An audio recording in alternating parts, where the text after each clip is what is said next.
Армысыздар, сіздермен бірге сымбат және сыр сандық арнасы. Егер менің айтқан оқиғаларым ұнап жатса, лайк басып, комментарийге өз ойларыңызды жазып кетсеңіздер. Және де қай қаладан тыңдап отырғандарыңызды жазыңыздар. Маған сіздердің қолдауларыңыз өте маңызды. Менің мақсатым осы арнада 1000 оқырман жинау.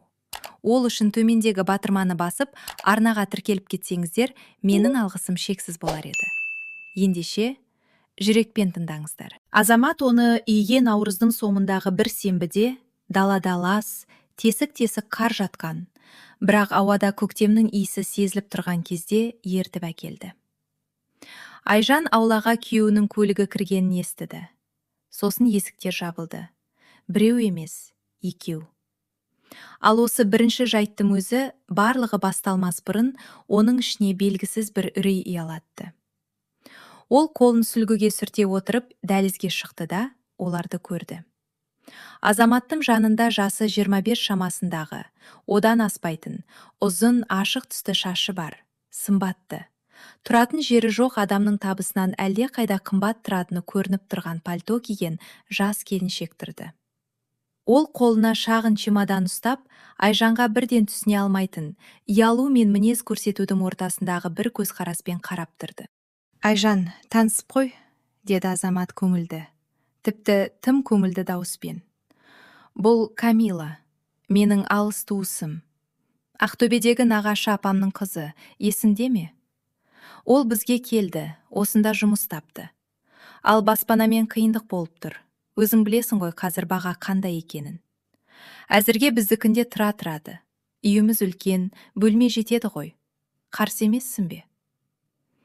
Айжан мына Камилаға, оның қымбат пальтосына, ешқандай жұмыс істемегені көрініп тұрған күтімді қолдарына, қонаққа қарағанда тым қожайын сияқты, ал туысқанға қарағанда тым шиеленісіп тұрғанына қарады.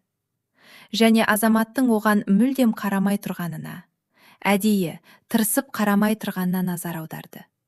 Бұл оның көз алмай қарап тұрғаннан да көп нәрсені аңғартатын. 18 жылдық неке Айжанға күйеуін ашық кітаптай оқуды үйреткен еді. Ол оның барлық дауыс ырғағын, барлық қимылын, барлық ұсақ қулықтарын білетін. Және қазір осы алғашқы минутта ешқашан алдамайтын 6-шы түйсігімен ол бәрін түсінді. Бұл әйел туысқан емес. Ақтөбеде Камила есімді қызы бар ешқандай нағашы апа жоқ. Егер болған күннің өзінде, Камила мұнда ол үшін келмеген. Азамат өз үйіне көңілдесін әкелді. Сенгіш, үй шаруасындағы, оған сеніп үйренген әйелі ештеңе сезбейді деп есептеп, туысы ретінде ашықтан ашық ертіп келді. Осының бәрі Айжанның басынан 1 секунд ішінде өтіп үлгерді. Және сол секундта ол өзінде таң қалдырған шешім қабылдады. Ол айқайлаған жоқ. Бірде-бір сұрақ қоймады. Ол сабырлы, жайдары жымиып, әрине, қарсы емеспін.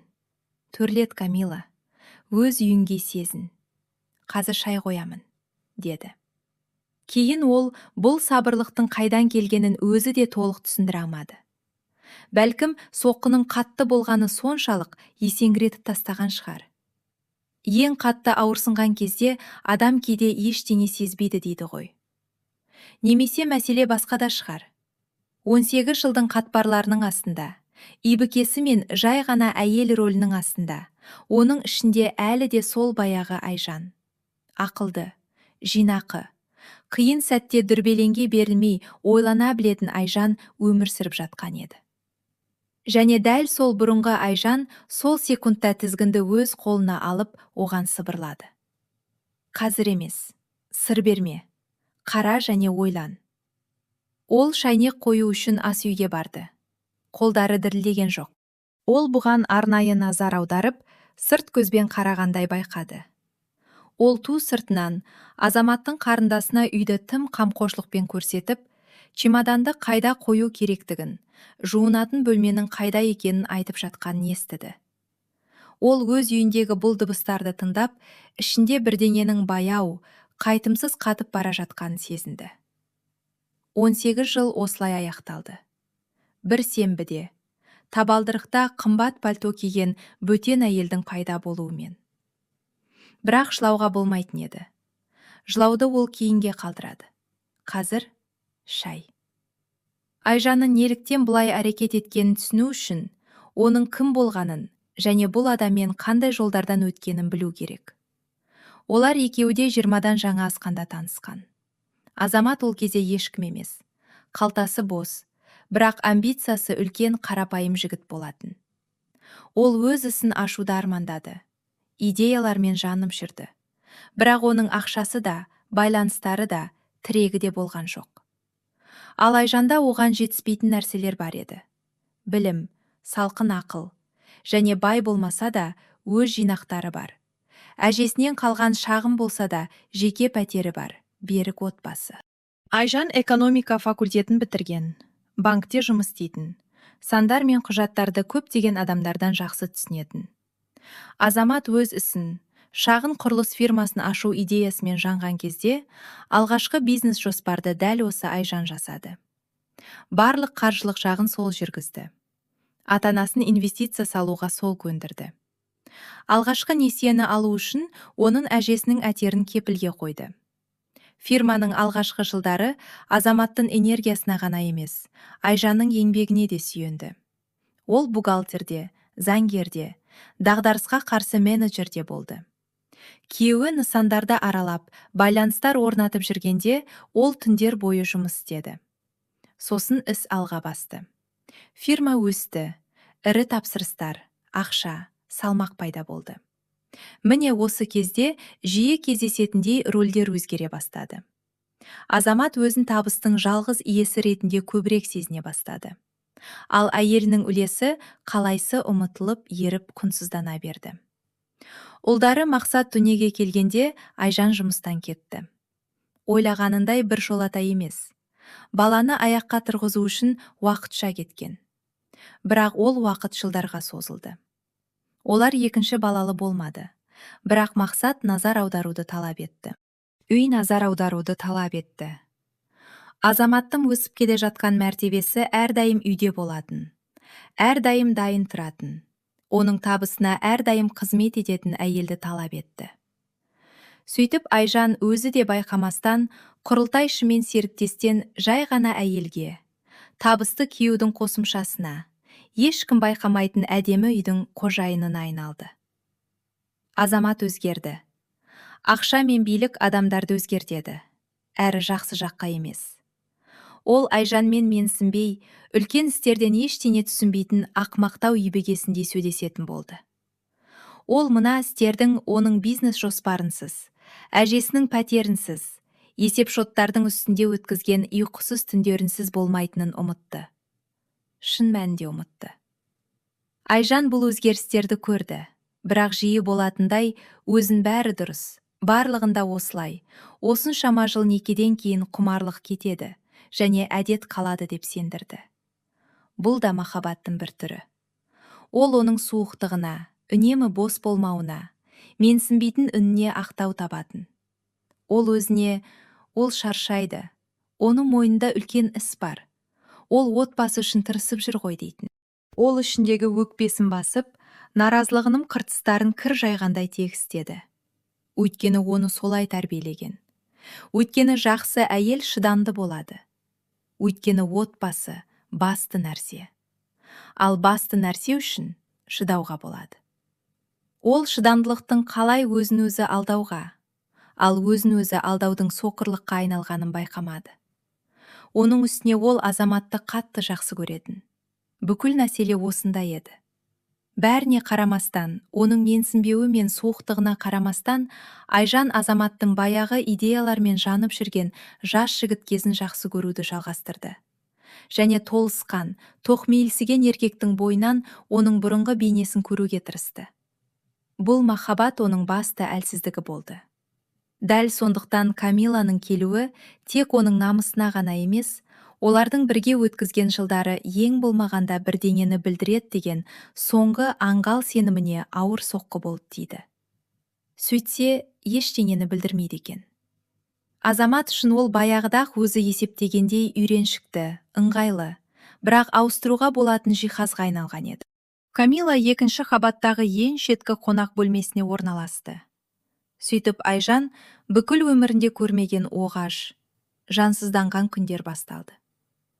Сырттай бәрі дұрыс сияқты еді.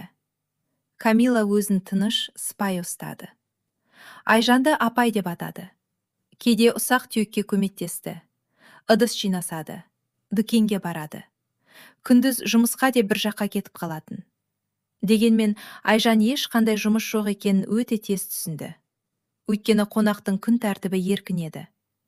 Ал жаңа киімдеріне қарағанда ақша өз-өзінен пайда болатын. Кештерін үшеуі бірге тамақтанатын. Бұл ең ауыр сағаттар еді. Өйткені Айжан бәрін көріп отырды. Шындықты әшкерелейтін ұсақ түйектер өте көп болатын.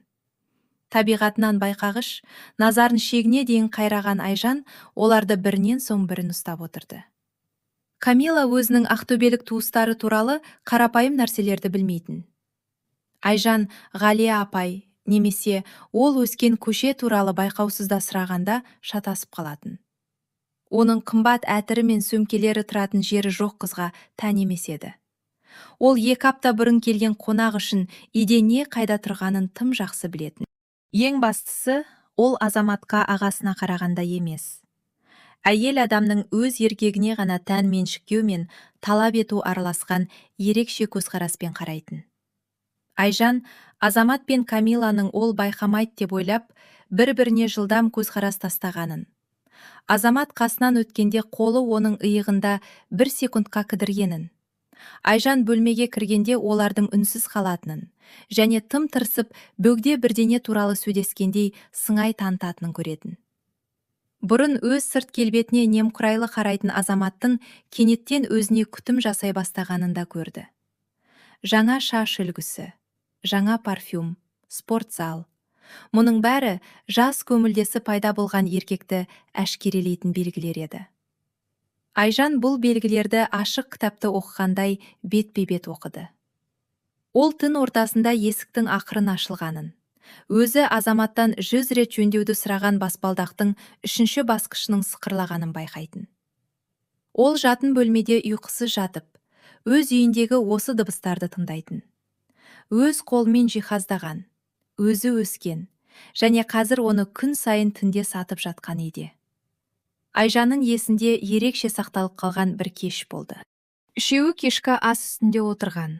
Азамат шарап құйып жатып, кенет өмірде уақытында өзгере білу, ескірген нәрсеге жабыспау, бәрін жаңадан бастаудан қорықпау қаншалықты маңызды екені туралы әңгіме бастады. Ол мұны философиялық кейіппен кеңістікке қарап айтты. Ал Камила оны сәл ғана жымиып тыңдап отырды. Айжан кенет мұздай анықтықпен бұл спектакльдің өзі үшін қойылып жатқанын, күйеуі дәл көз алдында, өзінің үстелі басында, өзі дайындаған астың үстінде көңілдесімен қырындасып, ескірген нәрсені тастаудың қаншалықты жақсы екендігі туралы пайымдап отырғанын түсінді. Ал ескірген нәрсе бұл Айжанның өзі. Оның бокалды қабырғаға ұрып сындырғысы. Менің үйімде, менің үстелімнің басында бұған қалай дәтің барады деп айқайлағысы келді. Бірақ ол ұстамдылық танытты. Жымиып, қандай дұрыс айтасың, Азамат. Өзгеру шынымен де маңызды деді. Және оның сөзінде екінші мағына бар жоғын түсінбей, 1 секундқа тосылып қалғанын көрді. Жоқ еді. Әзірге жоқ болатын, бірақ болады. Оның орнында басқа кез келген әйел 1 аптада шыдамас еді. Шу шығарып, ыдысты шағып, екеуін де далаға қуып шығар еді. Анасына кетіп, көз жасына тұншығар еді. Айжанның да осының бәрін істегісі келді. О, қалай істегісі келді десеңші. Түнде ол жастыққа үнсіз жылайтын, ал күндіз қорланғаннан іші қайнап тұратын, бірақ оны бірдеңе тоқтатты. Қорқыныш емес. Айжан қорқақ емес еді. Керісінше, салқын есеп. Ішінде оянған, қызбалықпен кесіп тастамай, алдымен бәрін есептеп үйренген экономист. Ол түсінді. Егер жанжал шығарса, Азаматтың ережесімен ойнайды. Ол соны күтіп отыр. Алданған әйел истерикаға беріледі. Ал ол сабырлы. Парасатты түрге оны ақылынан адасқан, қызғаншақ, жанжалқой етіп көрсетеді. Осы фонда тыныш, бейшара Камила жазықсыз құрбан болып көрінеді. Жанжал Азаматқа дәл керегі осы. Себеп. Айжанмен өмір сүру төзгісіз болып кетті. Ол сахналар ұйымдастырады. Бұдан әрі шыдай алмаймын деп айтуға себеп. Истерика жасаған әйелдің қасында бәрінің көзіне бейшара азап шегуші болып көрініп, әдемі кетуге себеп. Жоқ. Айжан оған бұл себепті сыйлауға ниеттемес еді. Ол үндемеуді ұйғарды. Үндемеу, бақылау және оның нақты нені жоспарлағанын түсіну. Өйткені көңілдесін туысқан атын жамылып үйге әкелу, бұл жай ғана арсыздық емес. Бұл қандай да бір жоспардың бөлігі. Айжан, бұл жоспар өзіне қарсы жұмыс істей бастағанға дейін оны біліп алғысы келді. Толықтай бәрі 2 аптадан кейін белгілі болды. Кездейсоқ. Ал бәлкім мүлдем кездейсоқ емес. Өйткені Айжан ол кезде әдеттегіден де мұқият тыңдап, бақылай бастаған. Кешкі уақыт еді. Азамат оны анасына кетті, және кеш оралады деп ойлаған. Бірақ кездесу болмай қалып, Айжан ерте оралды. Ол үнсіз кірді. Дәлізде аяқ киімін шешіп, енді дауыстайын деп жатқанда, күйеуінің кабинетінен шыққан дауыстарды естіді. Есік сәл ашық тұр екен. Азамат пен Камила сөйлесіп жатты. Олар өздерін ешкім естімейтініне сенімді адамдарша сөйлесті. Тағы қанша күту керек, Азамат? Камиланың дауысы ерке, наразы еді. Сен жазға қарай бәрін шешем деп уәде бердің ғой. Сенің қарындасың болып көрінуден, тығылудан, өтірік айтудан шаршадым. Онымен қашан ажырасасың өзі? Ақырын, асықпа. Азаматтың дауысы жағымпаз, тыныштандыратын үнмен шықты. Бәрі болады, жаным. Бірақ ақылмен істеу керек. Егер мен қазір жай ғана ажырасуға арыз берсем, ол жартысын сот арқылы алып қояды. Жартысын, түсінесің бе? Мен сонша жыл бойы осы үй бүкесіне жартысын беру үшін тер төккен жоқпын. Маған алдымен бәрін шығарып, ол ештеңе түсініп үлгермей тұрғанда активтерді басқаға жазу керек. Тағы 1-2 ай. Сонда оның қағаз жүзінде түгі де қалмайды. Үйді фирмаға аударамын. Фирманы кімге керек, соған жазамын. Ол қалай бір чемоданмен келсе, солай бір чемоданмен кетеді. Міне сол кезде ажырасып, өз өмірімізді сүреміз. Шыдай тұр. Менің әйелім сенгіш ақымақ қой. Ештеңе байқамайды. Сондықтан уақытымыз көп. Айжан қараңғы дәлізде арқасын қабырғаға сүйеп, өзі 18 жыл бірге өмір сүрген, кедейліктен сүйреп шығарған, ол туып берген күйеуінің өзін түксіз қалдыруды қалай сабырлы, күнделікті істей жоспарлап жатқанын тыңдап тұрды. Сенгіш ақымақ. Ештеңе байқамайды. Қалай бір чемоданмен келсе, солай кетеді. Сол минутта оның ішінде бірдеңе сынған жоқ. Керісінше, бетон сияқты бір жолата қатты. Соңғы күмәні, соңғы аяушылығы, қателескен шығармын, бәрі бірдей реттелетін шығар деген соңғы үміті сөнді. Енді ол бәрін білді. Оны тек сатып қана қоймай, салтын қандылықпен және есеппен тонамақшы болғанын білді. Және Азамат оны ештеңе байқамайды деп сеніп жүргенде, өзінде аздаған уақыт бар екенін түсінді. Бұл оның жалғыз артықшылығы еді. Және Айжан оны соңына дейін пайдалануды ұйғарды. Ол ақырын ғана есіктен қайта шығып, сәл күтті де. Сосын есік қоңырауын басып дәлізден: «Мен келдім, кездесу болмай қалды», деп қатты, күнделікті дауыспен қайта кірді. Пальтосын шешіп жатып, айнадағы өз бейнесін байқады. Бет әлпеті сабырлы, мүлдем сабырлы еді. Тек көздері ғана өзгерген. Баяғыда фирманың істерін жүргізіп, 3 қадам алдын ала есептейтін жылдардағыдай суық әрі мұқият болып кетті. Барлығы баяғыда есептен шығарып тастаған экономист оянды. Айжанның өміріндегі ең қиын 3 ай басталды. Өйткені нақты білмеген кезде үндемеу бір бөлек, ал көз алдында сені тақырға отырғызуды дайындап жатқан адамға, және сенің үйіңге күйеуіңмен бірге жататын оның көңілдесіне күн сайын жымиып, бәрін білетіндігіңді бірде-бір қимылмен білдірмеу мүлдем басқа. Айжан шыдады. Оның бойында мұншама ұстамдылық қайдан табылғанына өзі де таң қалды. Ол кешкі ас дайындады. үстел жасады. Камилладан оның ойдан шығарылған жұмысы туралы сыпайы сұрады. Азаматтың істерімен қызықты. Оның әзілдеріне күлді. Ол күйеуі өзінен көргісі келетін сол баяғы сенгіш ақымақ рөлін сомдады. Мінсіз сомдады. Өйткені ол түсінетін. Азамат оның соқырлығына сенімді болған кезде ол босаңсиды, сақ болмайды. Және іздерін қалдырып ашық әрекет етеді. Ал іздер оған дәл керегі осы. Түнде маска шешілетін. Айжан жуынатын бөлмеге кіріп, дыбысты тыншықтыру үшін суды қосып қоятын да, сол жерде өзіне бірнеше минут беретін. Аузын қолымен жауып, үнсіз жылайтын. Ақылынан адаспау үшін қанша керек болса, сонша ғана өзіне әлсіз болуға рұқсат ететін. Сосын салқын сумен бетін жуып, айнадағы өзіне қарап үнсіз: «Жинал, қазір емес, кейін жылайсың. Қазір жұмыс істе», дейтін. Және маска орнына қайта керетін. Ең қиыны ұлымен болды. Мақсат 16-да еді. Жасы қиын, сезімтал. Ол үйде бірдеңе дұрыс еместігін, анасының шиеленісіп жүргенін, әкесі күдікті түрде көп назар аударатын қандай да бір бөтен әйелдің пайда болғанын көрді. Ол бала қабағын түйді, тұйықталды, сөзге келетін болды. Айжан екі ортада жыртылды. Ол ұлын ластықтан қорғағысы келді, бірақ оған мүлдем өтірік айта алмады. Ол орта жолды таңдады. Оны егжей-тегжейлі мәселелерге араластырмады.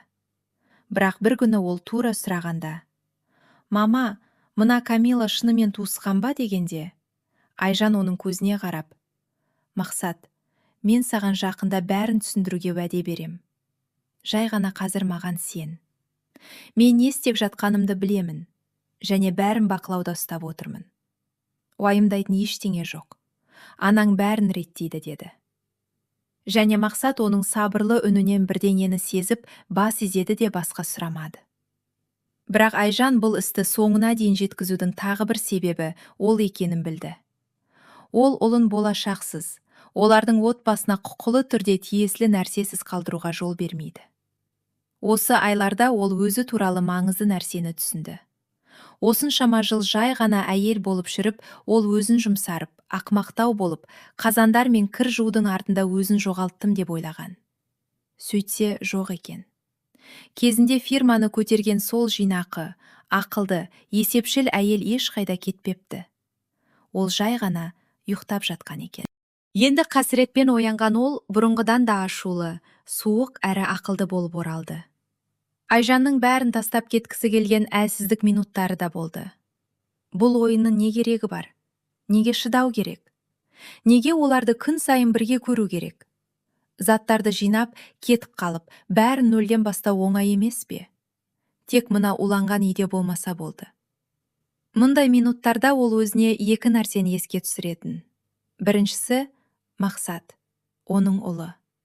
Жиған тергеннің бәрін алаяққа беріп, оны болашақсыз қалдыруға хақысы жоқ. Екіншісі — әділеттілік. Кек алу емес, жоқ. Айжан табиғатынан кекшіл емес еді. Дәл осы әділеттілік. Ол 18 жыл бойы осы отбасына өзін арнады. Күйеуіне солай ыңғайлы болғаны үшін ғана ол бос қолмен кетуге ниетті емес. Ол өзінікін еңбегімен ақтады. Және ол өзінікін алады. Артық емес, бірақ бір тиынға да кем емес. Және дәл осы кек туралы емес, әділеттілік туралы ой таңғажайып түрде оған лайықты ұстауға күш берді. Ол қызғаныштан аңдуға, истерикаға, жанжал шығаруға дейін төмендеген жоқ. Ол суық, қажетті жұмысты істеді.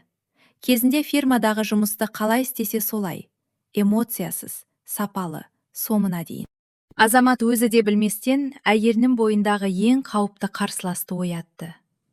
Қызғаныштан есін жоғалтқан әйелде емес, өзінің де, фактілердің де құнын білетін сабырлы, әдісқой кәсіп қойды. Айжан ең алдымен қолынан жақсы келетін іске, сандар мен құжаттарға кірісті. Осы жылдар бойы үй бикесі бола тұра, ол шын мәнінде әдеті бойынша отбасылық қаржыны қадағалап отыратын. Сенбегендіктен емес, басқаша істей алмайтындықтан. Оның табиғаты сондай еді. Оның кейбір есеп шоттарға рұқсаты бар болатын. Тұрмыста қамсыз азамат көп нәрсені сақтайтын компьютердің құпия сөздерін білетін. Және енді түнде бәрі ұйықтап жатқанда, ол осы компьютерге отырып, бұрынғыдай әдіспен істетін жай күйін зерттей бастайтын. Оның тапқаны тыңдалған әңгімені соңғы сөзіне дейін растады. Тіпті одан да жаман болып шықты. Азамат шынымен де активтерді шығара бастаған екен. Ол іздерді тапты. Жақында құрылған іскер серіктесінің атына рәсімделген делдал фирма. Мүліктің бір бөлігін қайта рәсімдеу. Айжан бұрын білмеген есеп шоттарға ірі сомалардың аударылуы. Ол негіз дайындап, барлық жиған тергенін ажырасқанда, Айжанның қолы жетпейтін жерге аударып жатқан. Сөйтіп ажырасу кезінде отбасында қағаз жүзінде құнды ештеңе қалмауы үшін. Үй, көліктер, бизнес. Барлығы ақырындап басқа қолдарға, азаматқа достас адамдарға өтіп жатты. Айжан дүрбелеңге түспеді. Ол кезінде жұмыста істеген нәрсесін істеді. Әрбір операцияны, әрбір қағазды, әрбір күдікті мәмілені тіркеп отырды. Ұқыпты түрде көшіріп жазды, суретке түсірді. Көшірмелелен жеке флешкаға сақтап, оны табу мүмкін болмайтындай етіп тығып қойды. Ол өз күйеуіне қарсы досье жинап жатты. Сабырлы, жүйелі түрде, түн артынан түн. Және неғұрлым көп жинаған сайын, сатқындықтың түпсіздігін соғұрлым айқын түсінді. Бұл құмарлықтың бұрқ етуі емес еді. Бұл азамат, даталарға қарағанда, үйде Камила пайда болғанға дейін бақандай бір жыл бұрын ойластырған, салқын қанды, жоспарланған тонау жоспары болатын. Әсіресе оны бір олжа таң қалдырды. Хат хабарлар мен құжаттарды ақтарып отырып, Айжан неке шартының шимай қағазына емес, азаматтың қандай да бір заңгерден алған кеңесіне тап болды. Сұрақтар салқын, іскерлікпен қойылған. Ажырасу кезінде жұбайына ең аз үлесті қалай қалдыруға болады? Негізгі активтерді бірлесіп жиналған мүлік болып саналмайтында етіп рәсімдеуге бола ма? Қаражаттың бір бөлігін алдын ала үшінші тоғаларға шығарғанда қандай тәуекелдер бар? Осы құрғақ жолдарды оқи отырып, Айжан күйеуінің тікелей жанына үңілгендей болды. Және онда есептен басқа ештеңе таппады. Ол құрылыс мердігерлігін қалай жоспарласа, Айжаннан құтылу туралы да сондай іскерлікпен кеңескен. Ол үшін бұл мәміле оңтайландыру болатын. Ол бюджеттегі шығынды бапты қалай сызып тастаса, олардың 18 жылдық өмірін де солай сызып тастап жатты. Осыны түсіну әсіресе ащы еді. Толық бір жыл ол Айжанмен бір төсекте ұйықтады. Ол жасаған тамақты жеді. Оны әйелім деп атады. Және толық бір жыл оның көзіне қарап жымиып, оны тақырға отырғызуды дайындады. Жақсы. Енді жымиып дайындалып жатқандар саны 2 болды. Тек Айжан жақсырақ дайындалды. Және одан айырмашылығы, ол кезінде бұл заңгерлік нәзіктіктерді кез келген жалдамалы кеңесшіден кем түсінбейтін. Ол мұны да ұмытты. Сөйтіп бір түні, фирманың алғашқы жылдарынан бері Айжанның жеке шкафында сақталған ескі құжаттарды ақтарып отырып, ол өзін қатып қалуға мәжбүр еткен нәрсеге тап болды. Бұл ол 15 жыл бойы ашпаған жұқа папка еді. Фирманың құрылтай құжаттары. Фирма жаңадан құрылып жатқанда, бәрі Айжанға, оның әжесінің пәтеріне, оның жоспарына сүйенген кезде жасалған ең алғашқы құжаттар. Және сол сарғайған қағаздарда азамат, шамасы, баяғыда және мүлдем ұмытып кеткен нәрсе аққа қарамен жазылған болатын. Фирма құрылған кезде Айжан тең құрылтайшы ретінде айтарлықтай үлеспен тіркелген. Ол кезде, ең басында, бұл жай ғана формальдылық болып көрінген. Олар жас отбасы болды, бәрі ортақ. Қағазда кім жазылғанның қандай айырмашылығы бар? Үлесті оған ішінара заңгерлік тұрғыдан, ішінара стартқа ақшаны Айжанның отбасы бергендіктен рәсімдеген. Кейін, өсу жылдарында фирма бірнеше рет формасын өзгертті. Жаңа заңды тұлғаларға ие болды. Ал азамат бұл қайта құруларды жүргізе отырып, бәрін өз атына рәсімдедім деп сенімді болды. Бірақ мына алғашқы үлес, бастапқы құрылтай құжаттарындағы осы ескі жазба ешқайда кетпеген еді. Заң жүзінде Айжан әлі де оның бизнесінің негізінде жатқан сол құрылымның тең иесі болатын. Әйелін түксіз қалдыруды жоспарлаған өзіне сенімді күйеуі назардан тыс қалдырған ұмытылған қағаз. Өйткені ол Айжанды есепке алу керек адам ретінде қарауды баяғыда доғарған. Құрылтай құжаттарынан бөлек сол папкада Айжан басқа да нәрсені тапты. Қашанда болсын керек болар деп ойламастан сентименталдылықпен сақтап келген нәрсе. Қолхаттар. Оның әкесі мұқият адам болғандықтан, істі бастауға ақша берген кезде жас күйеу баладан алған ескі сарғайған қолхаттар және алғашқы несие үшін кепілге қойылған әжесінің пәтерін кепілге қою туралы шарт. Азаматтың байлығының бастауында оның емес, Айжан отбасының ақшасы тұрғанын аққа қарамен растайтын құжаттар. Сол алғашқы жылдардың қызуымен мұның бәрі маңызды емес болып көрінген. Біз бір отбасымыз ғой. Бірақ қағаздар қалды. Енді бұл қағаздар отбасылық сентименталдылықтан суық, салмақты, заңдық факттерге айналып жатты. Айжан осы папканың үстінде таң атқанша отырды. Ол жылдарды қайта-қайта оқыды. Және оның кеудесінде түнекті салтанатқа ұқсас бірдеңе лаулап жанды. Ол мені бір чемоданмен кетеді деп ойлады. Ол бәрін өз атына жаздым деп ойлады. Бірақ ол іргетас туралы, Айжан тең иесі болып табылатын және болып қала беретін сол алғашқы фирма туралы ұмытты. Бастаудағы Айжан отбасының ақшасы туралы, кепілге қойылған пәтер туралы ұмытты. Өйткені оны есепке алынуы керек адам ретінде санауды баяғыда қойған. Ол іргетастағы негізгі тас Айжанға тиесілі екенін ұмытып, өз қамалын тұрғызды. Ол түнгі үйдің тыныштығында осы сарғайған парақтарды қолына ұстап ұзақ отырды. Және бәрінің қаншалықты қызық қалыптасқаны туралы ойлады. 18 жыл бұрын бұл құжаттарды рәсімдегенде, бір күні олар өзінің құтқарушысы болады деп елестете де алмас еді. Ол кезде бұл жай ғана формальдылық. Артында жас махаббат пен ортақ болашаққа деген сенім тұрған ішпыстырарлық қағазбастылық болатын. Ал енді сол баяғы аңғал көрегендік, өзінің және әкесінің көрегендігі жылдар арқылы оған қолын созып тұрғандай болды. Бейне бір бұрынғы 20 жастағы, ақылды, әлі алданбаған Айжан өзінің 18 жылдан кейінгі бейнесіне қамқорлық жасап, оған кілт қалдырғандай еді. Енді Айжанда тек досье ғана емес, қару да бар болатын. Ертеңіне Айжан өзінің үнсіздігінен тысқары алғашқы қадам жасады. Бірақ азамат күткен жаққа емес. Ол заңгердің қабылдауына жазылды. Ол күйеуі танитындардың ішінен таңдамады, Құдай сақтасын. Ол қаланың екінші шетінен мүлікті бөлу және корпоративтік даулар бойынша маманданған жақсы қымбат заң фирмасын тапты. Және сол жерге флешкамен, ескі құжаттар салынған папкамен және сабырлы іскерлік бет әлпетпен келді. Заңгер мұндай оқиғалардың жүздігін көрген Гүлжан Оспанова есімді орта жастағы ұқыпты әйел. Оны басында кезекті алданған әйелді тыңдағандай немқұрайлы тыңдады. Бірақ Айжан фактілерді, құжаттарды, операциялардың көшірмелерін көз жассыз, нағыз экономистше нақтылап көрсете бастағанда заңгердің жүзі өзгерді. Әңгіменің соңына қарай ол Айжанға құрметпен қарады. Білесіз бе, деді Оспанова ханым. Маған сіздің жағдайыңыздағы ондаған әйелдер келеді. Және олардың барлығы дерлік тым кеш.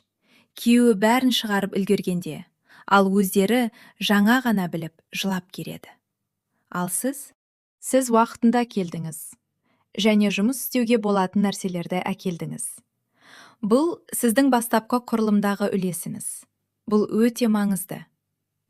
Оған қоса активтерді шығару дәлелдері. Бұл, айтпақшы, енді азаматтық даумен ғана шектелмеуі мүмкін. Күйеуіміз мықтап ұстауға болатын талай нәрсе білдірген сияқты. Егер сіз дәл осылай сабырлы түрде және менің жоспарыммен әрекет етсеңіз, мен сізге уәде беремін. Ол сізді бір чемоданмен қалдырмайды, керісінше. Олар стратегия әзірледі. Айжан тағы біраз уақыт үндемей өз рөлін ойнай беруі керек еді. Ал бұл кезде заңгер сот және сұрау салулар арқылы үнсіз негіз дайындап, азамат активтерді шығаруды соңына дейін жеткізіп үлгермеу үшін даулы мүлікке қамтамасыз ету шараларын салады. Дәлелдемелерді заңды түрде, мінсіз түрде жинайды. Талап арыз дайындайды. Ең бастысы, азаматты уақытынан бұрын үркітіп алмау керек. Ол соңына дейін әйелі ештеңе білмейді деп ойлай берсін. Айжан асықпай тұзақ дайындап жатқанда, ол өзіне өзі ор қаза берсін. Заңгердің кеңесімен Айжан одан да сақ әрі ақылды әрекет ете бастады. Ол азамат білмейтіндей өз атына банкте шот ашты да, көзге түспей, шаруашылыққа деп өзінің қолынан өтетін ақшадан шағым қор жинай бастады. Ұрлық жасамай, тек заңды түрде ортақ болатын нәрсенің ұсақ түйегін өзіне қайтара отырып. Ол барлық негізгі құжаттардың көшірмелерін бірнеше данада жасап, оларды сенімді жерлерге сақтауға берді. Заңгерге, банктік ұяшыққа, анасына. Ешқашан барлық дәлелдерді бір жерде сақтамаңыз деп үйретті оған Оспанова ханым. Оның үстіне қарсыласыңыз тұратын еді. Айжан бұл кеңестерді үздік оқушының ынтасымен бұлжытпай орындады. Ол тіпті заңгердің кеңесі бойынша күнделік жүргізе бастады. Сентименталды емес, даталары, фактілері, куәгерлері бар іскерлік күнделік. Азамат оның көзінше өз істері туралы бірдеңе айтқанда, қандайда бір маңызды нәрсе болғанда, сот болған жағдайда, байланыстырылған, расталған хронология болу үшін, ол кейін оны қысқаша жазып отырды. Алданған әйел өз күйеуінің ісі бойынша мұқият тергеушіге айналып бара жатты. Және таңқаларлығы, бұл жұмыс оны құртпай, қайта су бетінде ұстап тұрды. Оның жоспары мен ісі бар кезде басын ауыртудан басқа нәрсемен айналысуға мүмкіндігі болды. Ауырсыну еш қайда кеткен жоқ. Бірақ енді ауырсынудың мақсаты бар еді. Айжан сол алғашқы күні заңгердің кеңсесінен шықты. Және осы айлар ішінде алғаш рет ол өзін жеңі сезінді. Ол енді жалғыз емес еді. Оның жоспары болды, одақтасы болды, қаруы болды. Тек істі шыдамдылықпен және салқын қандылықпен соңына дейін жеткізу қалды. Бұл оқиғада Айжан басында шын жүректен жек көрген тағы бір адам бар еді. Камила. Оның үйіне орналасқан, күйеуімен жатқан отбасы бұзушы.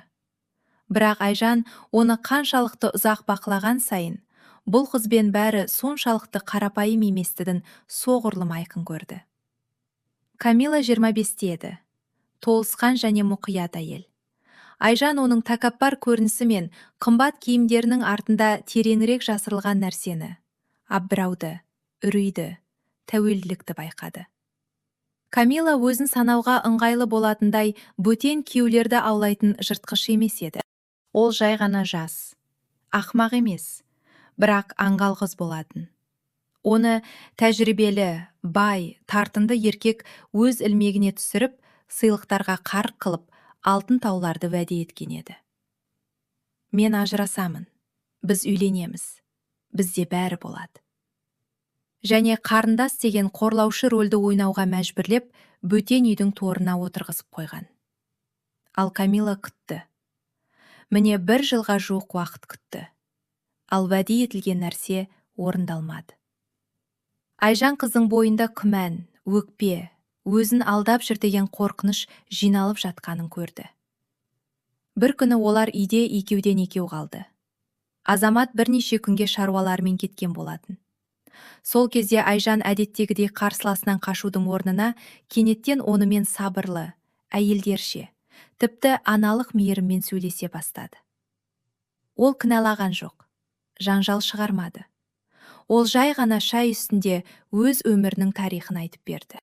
18 жыл бұрын ол да дәл осылай жас, тартынды азаматқа қалай сенгенін, оған барлығын, ақшасын, күшін, жастығын, карьерасын қалай салғанын, оның ісін қалай көтергенін, оған ұл туып беріп, вәде етілген бақытты қалай күткенін. Ал кейін жай ғана әйелге, уақыты келгенде жаңасына ауыстыратын ыңғайлы жиһазға қалай айналғанын айтты. Мен мұны саған кінәлау үшін айтып отырған жоқпын, Камила, деді Айжан қыздың көзіне қарап. Сен өзіңді біріншімін деп ойлайсың ба? Ол сен үшін ажырасып, саған үйленеді деп ойлайсың ба? Мен де сенің орныңда болғанмын. Мен де сенгенмін.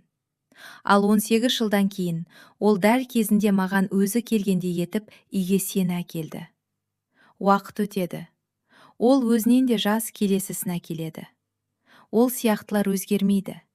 Олар әйелдерді өзгертеді. Ойлан, қызым, сен шын мәнінде нені күтіп жүрсің? Және бұл немен аяқталады? Сіз мені қуып жібермейсіз бе? Деп сұрады Камила ақырын ғана. Және бұл сұрақта оның бүкіл абдырауы жатыр еді. Сіз мені жек көруіңіз керек қой. Ал сіз менімен адам құрлы сөйлесіп отырсыз. Жек көру? Айжан ашусыз мырс етті. Білесің бе, мен басында жек көрдім де. Ал кейін саған мұқият қарап түсіндім. Сен маған жау емессің, Камила. Сен 18 жыл бұрынғы мен сияқтысың. Тек мен ол кезде ең болмағанда отбасы құрып жатырмын деп сенетінмін. Ал сені жай ғана ермек үшін пайдаланып жүр. Шындығына келсек, сен екеуміздің жауымыз біреу. Ол сен де, мен де емес. Осы туралы ойлан. Камила бозарып тыңдап отырды. Ол ештеңе жауап берген жоқ. Орнынан тұрды да өз бөлмесіне кетіп қалды. Бірақ Айжан сөздің нысанаға дәл тигенін көрді. Тұқым себілді. Енді өнімін күту қалды. Айжан сол кеште қулық жасаған жоқ, және ойнаған жоқ.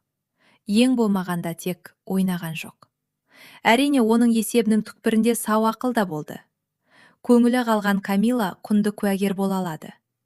Бірақ шынайылық та бар еді. Бұл қызға қарап, Айжан оның бойынан отбасын бұзушыны емес, дәл сол адамның құрбаны болған, жай ғана алданудың басқа сатысындағы адамды көрді. Азамат артында пайдалануған әйелдердің тізбегін қалдыратын еркектердің қатарынан еді. Алдымен баурайды, сосын құнсыздандырады, сосын ауыстырады. Айжан бұл тізбектегі біріншісі болды. Камила кезектісі. Егер ештеңе өзгертпесе, Камиланың артынан келесісі келетін еді. Және Айжан кенеттен бұл шынжырды тек өзі үшін ғана емес. Сонымен бірге қайда тап болғанын әлі түсінбеген осы бір ақмақ қыз үшін де үзгісі келді. Нәтижесі көп күттірмеді. Бірнеше күннен кейін Азамат оралғанда, Камила онымен ашық сөйлесуге тырысып, нақтылықты, мерзімдерді, уәделерді талап етті. Және жазасыз қалатынына сенімді. Ойыншықтың кенеттен бірдеңе талап ете бастағанына ашуланған Азамат атылып түсті. Айжан құлағының ұшымен олардың ұрысының үзінділерін, оның Камилаға бір кездері әйеліне іштей арнаған сөздерін айтып жатқанын естіді. Қысым жасама, өзім шешкен кезде бәрі болады. Осында үйде тұрып жатқаныңа шүкір де. Камила жылап жіберді. Иллюзиялар бірінен соң бірі күл талқан болды. Ал тағы бір аптадан кейін Камила Айжанның өзіне келді. Азамат жоқ кезде. Түн ортасында жатын бөлменің есігін ақырын қақты. Оның көздері жылағаннан қызарып кеткен екен. Айжан апай, деді ол сөздерін жұтып. Сіздікі дұрыс екен. Ол ешкімге үйленейін деп жатқан жоқ, мен түсіндім. Ол жай ғана пайдаланады. Сізді де пайдаланды, мені де. Мен енді бұған қатысқым келмейді. Маған ұят, шынымен ұят. Мен кетемін. Және егер сізге менің білетін, көрген бірденем керек болса, мен айтып беремін.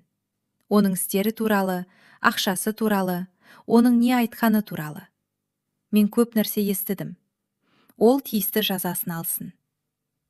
Айжан мына бейшара, алданған қызға қарады да, енді жек көру сезімін емес, тек шаршаңқы аяушылықты және бәлкім ризашылықты сезінді. Тағдыр оған күтпеген куәгерді жіберіп отырған еді. Камила көп нәрсені білетін. Өзіне сенімді Азамат оның көзінше өз схемалары туралы мылжындап, әйелін қалай тақырға отырғызатын айтып мақтанған.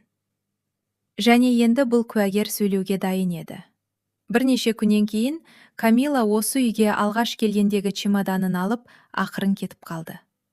Азамат оралып қарындасының көшіп кеткенін білді. Ол ашуланды, бірақ аса қатты алаңдаған жоқ. Қыз еркелеп қашып кетті. Басқасын тауып алармын деп ойлады. Ол өзінің жай ғана көңілдесін емес, әйелінің жағына өткен маңызды куәгерді жоғалтқанын күдіктенген де жоқ. Ал енді не болды? Айжанның досьесі тірі айғақтармен толықты. Тұзақ шамамен жабылды. Соңғы жүріс қана қалды. Айжан сөйлесу үшін Азамат мүлдем күтпеген күнді таңдады. Кәдімгі тыныш кеш, қонақтарсыз, себепсіз. Бәрі дайын болды. Сот мүлікке қамтамасыз ету шараларын қабылдап үлгерген еді. Азамат активтерді түпкілікті шығару үшін пайдаланбақ болған есепшоттар дәл ол шешуші аударым жасамақ болған сәтте бұғатталып қалды. Талап арыз берілді. Құжаттар, көшірмелер, айғақтар, бәрі заңды түрде, мінсіз күйде заңгерде жатты. Азамат әлі ештеңе білмеді. Ол дәл сол күні қандайда бір операцияны жүргізе алмайтынын байқап, банктегі қандайда бір қателікке ренжіп, ашулы болды. Айжан кешкі ас дайындап күйеуіне қарсы отырды да, ол әдеттегідей телефонына үңілген кезде сабырлы үнмен: «Азамат, телефонымды қой. Бізге ажырасу туралы сөйлесу керек», деді. Ол көзін көтеріп Айжанға қарады. Таңғалғанымен әлі алаңдай қойған жоқ еді. Тіпті менсінбей мырс етті. «Ажырасу? Неге кенеттен? Басынан күн өтті ме, Айжан?» «Менің басынан ештеңе өткен жоқ», деп Айжан да бір қалыпты жауап берді. «Мен тек сенің білгеніңді қалаймын. Мен бәрінен хабардармын. Ешқандай да қарындасың емес Камила туралы. Мені түксіз қалдыру үшін 1 жылға жуық уақыт бойы активтерді шығарып жатқаның туралы. Сенің серіктесіңнің атындағы делдал фирма туралы. Қағаз жүзінде менде ештеңе қалмаған кезде жазда менімен ажыраспақ болғаның туралы. Мен сенің сөздеріңді дәлме-дәл қайталап отырмын, Азамат. Қалай бір чемоданмен келсе, солай кетеді, есіңде ме? Мен сол кезде дәлізде тұрғанмын. Ол күйеуінің бет-әлпетінің қалай баяу, қорқынышты түрде өзгеріп жатқанын, мысқылының қалай жоғалғанын, алдымен түсінбеушілік, содан кейін үрей, содан кейін нағыз қорқыныштың пайда болғанын қарап отырды. Ол аузын ашты, бірақ Айжан қолын көтерді. «Бөлме. Мен 3 ай үндемедім. Маған сөзімді аяқтауға мүмкіндік бер. Мен бұған лайықпын. Сен мені ештеңе байқамайтын сенгіш ақымақ деп ойладың. Сен біз бастаған кезде менің кім болғанымды ұмыттың. Бірінші бизнес жоспарды кімнің басы құрастырғанын ұмыттың. Кімнің отбасы ақша бергенін, кімнің әжесінің пәтерін кепілге қойғанымызды. Және ең күлкілісі, Азамат, сен бір ескі қағазды ұмыттың. Сенің бүкіл бизнесінің негізінде жатқан сол алғашқы фирманың құрылтай құжаттары. Мен онда үлесі бар тең құрылтайшымын. Сен өз қамалыңды тұрғызған сол іргетастың әлі де тең иесімін. Сен мені алдадым деп ойлап активтерді шығарып жатқанда, іргетастың менікі екенін байқамадың». Азамат атып тұрды. Орындық гүрс етіп артқа құлады. Сен мені аңдыдың ба? Сен менің құжаттарымды ақтардың ба? Оның дауысы қаһар мен қорқыныш араласқан айқайға ұласты. «Қалай дәтің барады? Бұл менің істерім, менің бизнесім. Сен бұдан ештеңе түсінбейсің. Сен үйбікесісің». «Үйбікесі», деп сабырлы түрде қайталады Айжан. Және оның сабырлығында Азаматты тоқтатып тастаған бірдеңе бар еді. «Білесің бе, Азамат, сен 18 жыл ішінде бір қарапайым нәрсені түсінбедің. Мен үйбікесі өз еркіммен болдым. Сен үшін, мақсат үшін, біздің отбасымыз үшін. Ал білімім мен табиғатым бойынша мен экономистпін. Және айтпақшы, сенен әлде қайда жақсы экономистпін. Алғашқы бизнес жоспарды мен жасағанмын ғой, есіңде ме? Сен ол кезде дебет пен кредитті ажырата алмайтынсың. Сондықтан маған бизнесте ештеңе түсінбейсің деп айтпай-ақ қой. Мен бизнесті 3 ай ішінде саған қарсы кез келген тергеуші жинай алмайтын досье жинайтындай жеткілікті түсінемін. Отыр. Сен әлі бәрін естіген жоқсың». Азамат бозарып кетті. Ол ақымақ емес еді, және мұның нені білдіретінін бірден түсінді. Ол орындықты баяу көтеріп отырды. Ұзақ жылдардан бері алғаш рет ол әйеліне жоғардан төмен емес, қандай да бір үреймен, өзі мүлдем білмеген және кенеттен өзі ойлағаннан әлдеқайда күшті әрі қауіпті болып шыққан адамға қарағандай қарады. Сот: сен жасырмақ болған мүлікке бұғаттау салып қойды, деп жалғастырды Айжан. Сенің ақша шығаратын есеп шоттарын бұғатталған. Иә, бүгінгі банктегі сол қателік. Талап арыз берілді. Менде бәрі бар. Активтерді шығару туралы құжаттар, мәмілелердің көшірмелері, куәгер Камиланың жауаптары. Ол айтпақшы, сенен өте көп нәрсе естіген және өте көп нәрсе айтуға дайын. Сондықтан ажырасу болады. Бірақ сенің сценарийің бойынша емес. Менің сценарийім бойынша. Және бір чемоданмен кететін адам қорқамын. Мен емес. Ажырасу ұзаққа созылды. Азамат әрине ұрыссыз берілген жоқ. Мықты заңгерлерді жалдады. Бұлтақтауға, даулауға, қысым жасауға тырысты. Бірақ тым кеш еді. Айжан өте жақсы, өте ерте, өте сабырлы дайындалған болатын. Бастапқы фирмадағы оның үлесі мызғымас еді. Активтерді шығарудың дәлелдері бұлтартпас болды. Ал Камиланың айғақтары жойқын еді. Оның үстіне ашылған қаражат шығару схемалары тек мүлікті бөлу сотын ғана емес, салық комитетін де қызықтырды. Және азаматқа ол күтпеген жақтан сұрақтар жауа бастады. Нәтижесінде бәрі ол жоспарлағанға мүлдем керісінше болды. Әйелін бір чемоданмен қалдырғысы келген адамның өзі тақырға отырды. Бизнестің едәуір бөлігі тең иесі ретінде Айжанға өтті. Мүлік ол жасырмақ болған барлық нәрсені ескере отырып, заң бойынша бөлінді. Ал жасыруға белгілі болғандай, ол дерлік ештеңе жасырамады. Оның мінсіз іскер адам ретіндегі беделіне нұқсан келді. Өз әйелін тонамақ болып, қалай күйіп кеткені туралы оқиға іскерлік ортада таралып кетті. Және серіктестері оны айналып өтетін болды. Камила ол кезде алыста еді. Және ол туралы еске алғысы да келмеді. Сотта Айжанның есінде мәңгілікке қалған бір сәт болды. Барлық баптар бойынша ұтылып жатқанын түсінген азамат, соңғы рет аяушылық сезімінде ойнауға тырысып, дәлізде оның жанына келді де, дауысын бәсеңдетіп, баяғы кездердегідей дерлік мейіріммен сөйледі. Айжан, мұның бәрі не үшін? Біз бірге өмір сүрдік қой. Кел, адамша келісейік. Осы соттарсыз, заңгерлерсіз. Мен қателестім. Мен шатастым. Бұл Камила, қателік, көзбояушылық. Кел, бәрін бұрынғыдай қайтарайық. Ол Айжанға бір кездері 20 жастағы қызды баурап алған сол тартымды көзқараспен қарады. Және Айжан бір секундқа өзінің ішінде әлі де бірдеңенің ескі, дағдылы, оған тартылып тұрған сезімнің оянғанын байқады. Ал содан кейін ол дәлізде тыңдап тұрған сөздерді еске түсірді.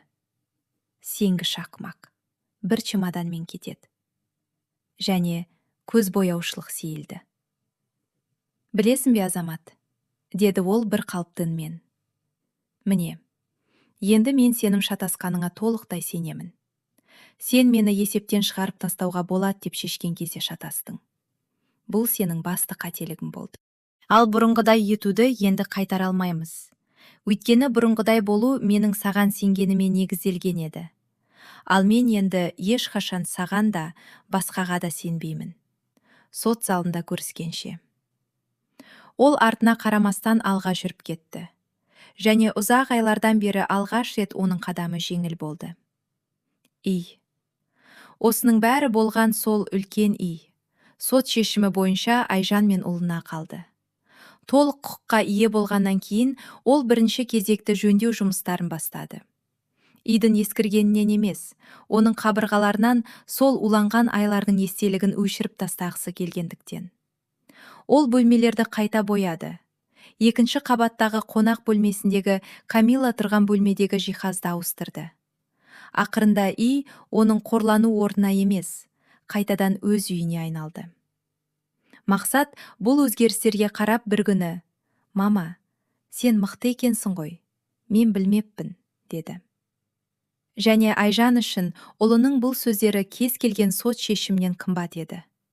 Айжан сынған жоқ және ашуға бой алдырмады.